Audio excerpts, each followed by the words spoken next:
Sebagai contoh, bahwa ada Aaron Russo. Aaron Russo ini dia seorang jurnalis Eropa yang diundang untuk makan bersama ngobrol oleh Nicholas Rockefeller. Nah, Iya. Nah, ngobrolnya dia bahwa sambil ketawa tuh si Nicholas Rockefeller. Ya, ini lucu sekali, orang-orang digiring untuk melihat sebuah kebohongan besar. nah. Ada seorang yang bersembunyi di gua di Timur Tengah sana, kok bisa menghancurkan gedung kembar di Amerika. Itu bohong, nggak ada. Sampai kapanpun mereka mencarinya akan mereka temukan. Lalu siapa yang menemukan? Ya melakukannya, ya bukan dia. Yang melakukannya ya kita juga. Lalu kenapa kalian melakukan? Kejam kalian, itu kan kejahatan. Kalian punya harta, kalian menguasai dunia, kenapa kalian melakukan itu? Ya, kenapa harus mikirin manusia? Pikirkan aja keluarga dirimu sendiri. Ya, ngapain mikirin orang lain gitu, kata si Nicholas Rockefeller.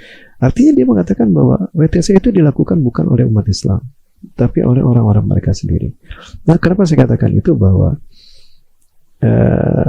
jadi mereka melakukan itu untuk memfitnah umat Islam, sehingga mereka bisa mengambil apa yang dimiliki oleh umat Islam dan menguasai wilayah mereka. Dan ini yang terjadi di tanah Arab sana. Sekarang udah mulai begitu. Nah, maka atau sudah bertahun-tahun begitu? Sudah bertahun-tahun seperti itu. Oke. Dan itulah yang ditentang oleh, mohon maaf ya, sebut saja Saddam Hussein, Muammar Gaddafi. Ya bahkan orang sekelas Fidel Castro saja tahu bahwa itu rekayasa. Ya pada akhirnya mereka dihabisi kan. Karena mereka dihabisi karena menentang dan tidak sejalan dengan agenda mereka. Yang sejalan dengan agenda mereka tetap akan dipertahankan, akan dilindungi. Nah, jadi tipikal-tipikal seperti Epstein ini sebenarnya udah jalan dari dulu ya. Cuma bedanya nggak pakai email itu gitu ya. Mungkin sosok pemainnya beda gitu kan. Jadi pertempuran atau perselisihan sampai akhir zaman ini akan terus terjadi, guys. Orang-orang yang berada di sisi sana dan di sisi sini itu sebenarnya terlihat jelas itu perbedaannya. Jelas, Rasulullah katakan begitu. Dan itu mohon maaf, pintu gerbang kiamat sudah terbuka.